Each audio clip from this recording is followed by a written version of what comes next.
Facebook. Hi, friends. There's another cup of tea that I want to share with you. On this episode of Ready for Some Gossip, I have another guest here that I want to introduce to you today, none other than an adopted daughter of mine, Edith Cross, and she's going to share with you about how God healed her and delivered her from a very serious car accident that she was in about 8 years ago. And God has tremendously blessed her. Thank God for my guest. Come on, welcome Edith Cross. Thank you. Tell me about what God did for you. Really, just start off telling me about what happened that day. I was actually working for the church, which is Evangelical Faith Vision Ministries, and we was getting ready to have our block party in 2013. And we was headed on Slappy, me and my best friend, Kalisha George, and a car basically hit us head-on collision. And how fast were y'all going? About 50 miles per hour. Wow. And when the car hit us, I braced. I wasn't driving. I was the passenger, but I braced my left leg. And I was trying to hold on because I didn't have my car seat on. And when I braced, the impact pushed my bone, my leg bone, which is my pelvic bone, into my pelvic. And it shattered. And I was not able to get out the car. So what did they have to do? Did they have to use the jaws of life to help? Well, actually, they used the jaws of life for Lisa. But my door was actually not even damaged. So it's like I self-inflicted this pain by bracing, putting on my imaginary brakes. And so you saw the car when it was fixing to get ready to hit you. Right. And so I was bracing for the impact and holding down. And so when it hit, my bone just went through my pelvic. Oh, my God. And so it was 3 bystanders that was standing by that came and opened the door to try to get me out because they didn't know whether gas was leaking. Yeah. And so once they opened the door and was like, can you get out? I was able to move my right leg, but I wasn't able to move my left leg. And that's when I realized something was wrong. Something was wrong. So tell me what happened to your best friend, the one that was driving the car. Was she injured at all? Yes, she actually passed out. Her shoulder. They had to do surgery on her shoulder, but that was the only thing. It was her shoulder and her hand. She got a lot of glass in her hand. So, but you sustained the biggest injury. Right. I sustained the biggest injury. I had to be transferred to Macon. Phoebe Putnam wasn't able to assist me because they wasn't a trauma hospital. So they transferred me to Macon that night, and they performed the surgery the next morning. So I went all night with a shattered pelvic. Were you in any pain? I was in a lot of pain. I can't even explain how much pain I was in because you have to think about your nerves just reaching for a bone that's not there anymore. So they wouldn't give you anything for pain? They gave me pain medicine, but it didn't work. That good.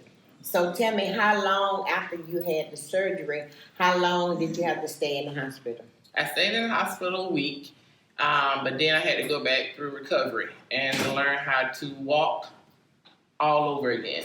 So that was 4 months. Wow. Rehab. That's what you had to do. I had to rehab, right. For 4 months. You couldn't walk? I couldn't do any weight bearing on the left leg. I could only do weight bearing on my right. Okay. So when it was that while you were going through the rehab, did you have to have any assistance, anybody to help you?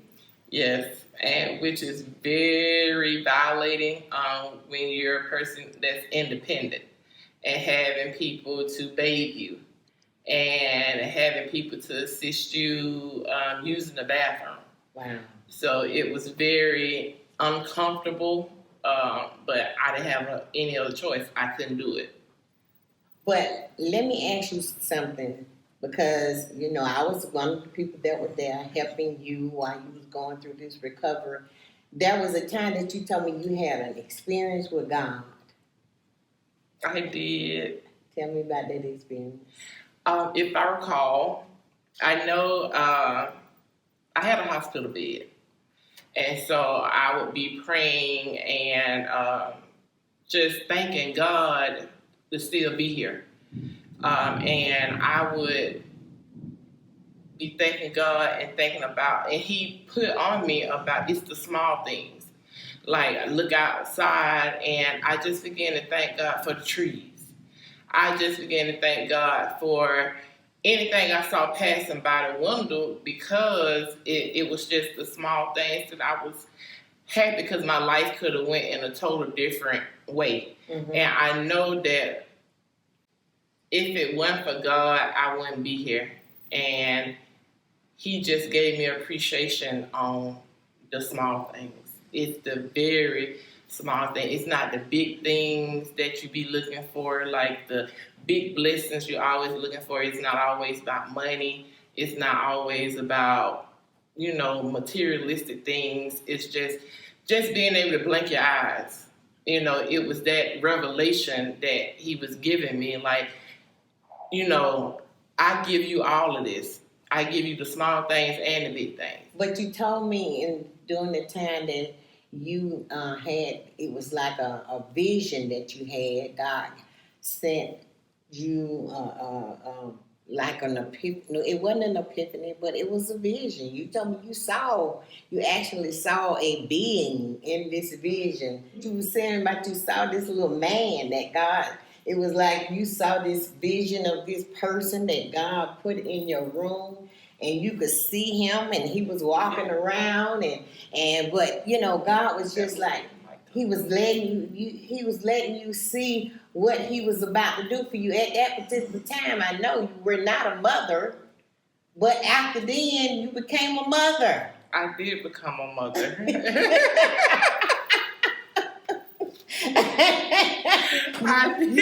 You didn't know what that little thing was. It was looking like a little man walking around there, a little child in the room, but you didn't know what was going on at the time. And you didn't know what God had for your future. And see, if you had not gone through that, then, God, He changed your whole future. He did.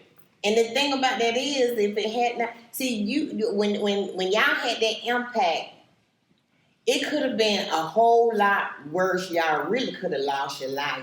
We could have. But God showed you, both of y'all, grace and mercy. And so tell me about now, since that God has given you this little man that you saw walking around in the room, you got that little man alive now. What's his name? His name is Micah. He's 2 years old, and God did. I had issues having a child, and God did give me this child, and I went through so much with him. I did have this vision about this was actually like while I was pregnant, and this man appeared, like I knew I was not asleep, and this man appeared on the wall. And I didn't know that I was going to have this complications like I did with Micah. Mm-hmm. But this man was just looking around like, I want to say that whoever this man was, knew. And this was before I knew that I was having a boy. Mm. And so it was like confirmation that it was a boy, but I didn't know. And so, but it was like this little older man just staring and just looking. And it sort of, to me, it felt like wisdom and knowledge.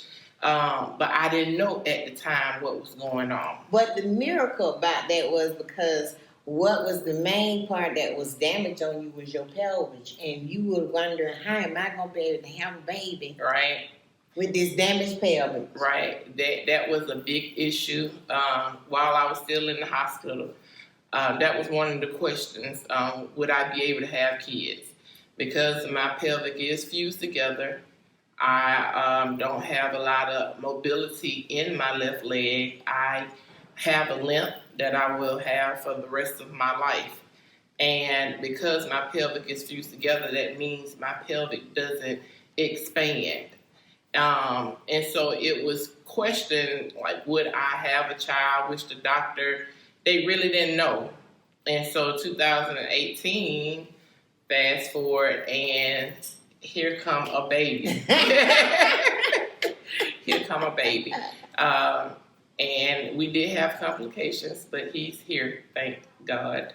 To God be the glory. To God be the glory. And so, and through all of that accident, God brought forth life. He did. And I thank God for this testimony, because I recognize and I know that even though in through all of your toils and your struggles, God brought you out, and you have a miracle baby. I do. And I thank God for Edith.